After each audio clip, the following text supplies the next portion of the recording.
ॐ अज्ञानतिमिरान्धस्य ज्ञानाञ्जनशलाकया चक्षुरुन्मीलितं येन तस्मै श्रीगुरवे नमः। नमः ॐ विष्णुपादाय कृष्णप्रेष्ठाय भूतले श्रीमते भक्तिवेदान्त स्वामिन्निति नामिने। नमस्ते सारस्वते देवे गौरवाणी प्रचारिणे निर्विशेष शून्यवादी पाश्चात्यदेशतारिणे। जय श्री कृष्ण चैतन्य प्रभु नित्यानंद श्री अद्वैत गदाधर श्रीवासादि गौर भक्त वृंदा। हरे कृष्णा कृष्ण कृष्णा हरे हरे, हरे राम राम राम हरे हरे। ओम नमो भगवते वासुदेवाय। नारायणं नमस्कृत्य नरं चैव नरोत्तमं देवीं सरस्वतीं व्यासं ततो जयमुदीरयेत्। In this session, we'll be discussing the 11th verse of the second chapter of the first canto of the Srimad-Bhagavatam. Vadanti tat tattvavidas tattvam yad jnanam advayam brahmeti paramatmeti bhagavaniti shabdyate. The meaning of this verse is, learned transcendentalists who know the absolute truth call this non-dual substance Brahman, Paramatma or Bhagavan. So this verse is a very, very important verse in the Bhagavatam. This verse explains to us that the absolute truth is realized or understood or known in three features, and all the three are described here as non-dual substance, Advaya Jnana. They are not different from one another. Brahman, Paramatma and Bhagavan. Three features of the absolute truth. Absolute truth means the ultimate reality, Krishna, the Supreme Personality of Godhead. He is the absolute truth. Now, this absolute truth is a subject matter we have been discussing, particularly in the 10th verse, the previous verse to this, it was said, a human being is meant for inquiry into the absolute truth. Jivasya tattva jignasa. Tattva means the absolute truth. So, for those who are interested in knowing about the absolute truth, the Bhagavatam reveals three different features of the absolute truth.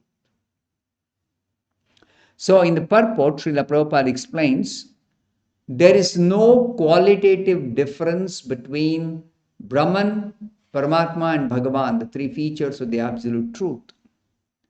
They are qualitatively one and the same.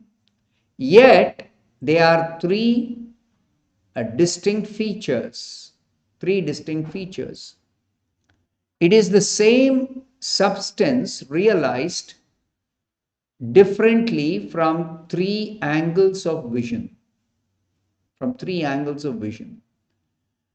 There are three kinds of transcendentalists. Transcendentalist means those who are seriously interested in what is spirit, realizing or understanding or knowing spirit, transcendence, beyond matter, beyond material things, beyond material existence. They want to know the truth, the reality beyond this matter. So those who are materialists, they're only interested in matter. So they simply concern themselves with satisfying their senses, sense gratification. And that is wasted effort in the human form of life, is one is simply interested in sense gratification. Because our identity is, from the Bhagavad Gita we understand, we are spirit soul. We are of a different nature. We are of spiritual nature. God, Krishna, the absolute truth, is also of spiritual nature entirely. So we belong to the same nature as Krishna, as the absolute truth. Qualitatively, we are one, we are same, we are spirit, we are transcendental to matter. But the materialists, they only concern themselves with matter.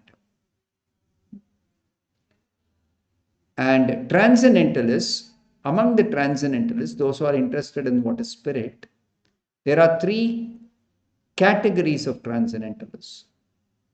Depending on the path they choose to follow, the path of cultivating spiritual knowledge, Jnana Marga. In Jnana Marga, they study the scriptures, or they even do some philosophical search for the truth.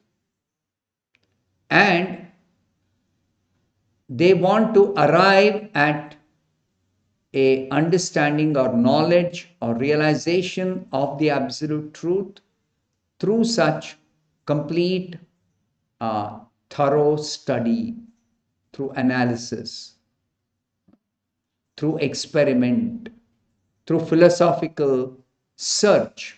They want to arrive at what is the absolute truth. So this is one method and one type of practice, cultivation of knowledge. They are called jnanis, those who are interested in cultivating spiritual knowledge, jnanis.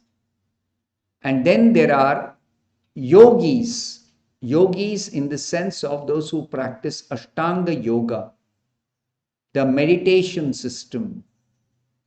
The first one is knowledge system and Jnana Marga.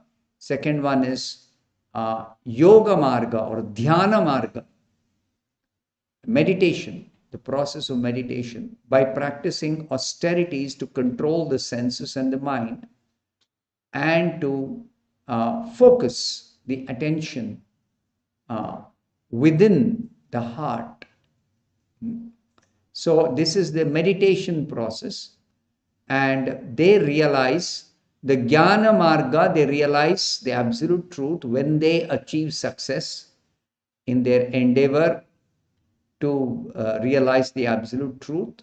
They realize the absolute truth as Brahman, impersonal Brahman. Impersonal means there is no personality, there are no personal attributes. That is understood by those who realize the Brahman feature. The Brahman feature is the impersonal feature. And the second class or category of transcendentalists, the yogis, those who practice meditation, Ashtanga Yoga, they realize the Paramatma feature, the feature of the super soul, present in the heart of every living being, present in every atom, present in every planet, present in every universe, entered into the material energy, Paramatma, the super soul. And the third aspect, feature of the absolute truth, Bhagavan, is realized by the devotees, those who follow Bhakti Yoga process, the devotees, the bhaktas, and those who follow the Bhakti Yoga process, devotional service rendered to the Supreme Lord. They realize the Bhagavan feature. Now, Brahman, Paramatma, Bhagavan, all three are the one and only one absolute truth. Qualitatively, they are the same. They are all spiritual in quality. Brahman, Paramatma, Bhagavan. But there is difference also. There is similarity, there is difference. So, Brahman is the spiritual effulgence of the spiritual sky, the Brahma Jyoti, also called Brahma Jyoti, or simply called Brahman, and more specifically impersonal Brahman. And the Paramatma feature is the form of the super soul, Paramatma, not Atma. We are Atma, and the super soul is Paramatma, is distinctly separate, distant, different than the Atma. Though there are similarities, but actually distinctly they are two, Atma and Paramatma. Inside this heart, both. I am sitting as Atma, and Paramatma is seated, the Lord is seated, Krishna is seated as Paramatma. Now this Brahma Jyoti or impersonal Brahman is nothing but the effulgence of Krishna's transcendental form, spiritual form.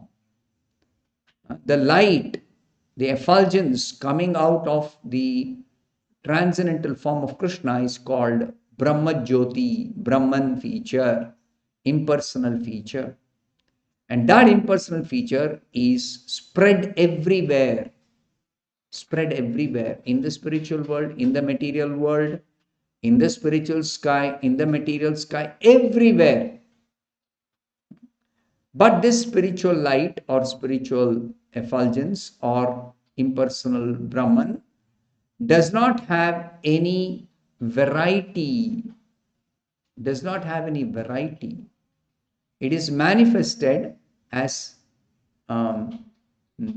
energy. It is manifested as energy. Whereas super soul is the Paramatma feature, is the expansion of Krishna. Krishna expanded and entered into this material energy, into the universe, into the planets, into the heart of every living being, into every atom as Paramatma. So this Paramatma feature also is subordinate to the Bhagavan feature. Brahman feature is also subordinate to the Bhagavan feature. The Bhagavan is personality of Godhead, the last word of the absolute truth.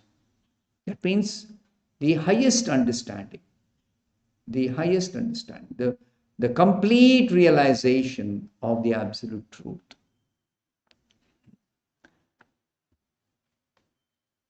So, Srila Prabhupada explains in the purport that both Paramatma and Brahman are incomplete realization of the absolute truth. The example is given just like the sunshine, the sun globe or the sun planet, and the sun god. Three aspects of the sun. So sunshine is a preliminary understanding of the sun. Just like the sunshine consists of sun rays. Now, the sun rays, anybody can experience the sun rays, any part of the universe where the sun is distributing the sunshine throughout the universe.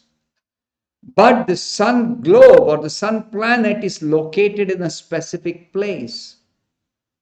So sun globe is localized, but sun rays are spread everywhere throughout the universe, in all the planets.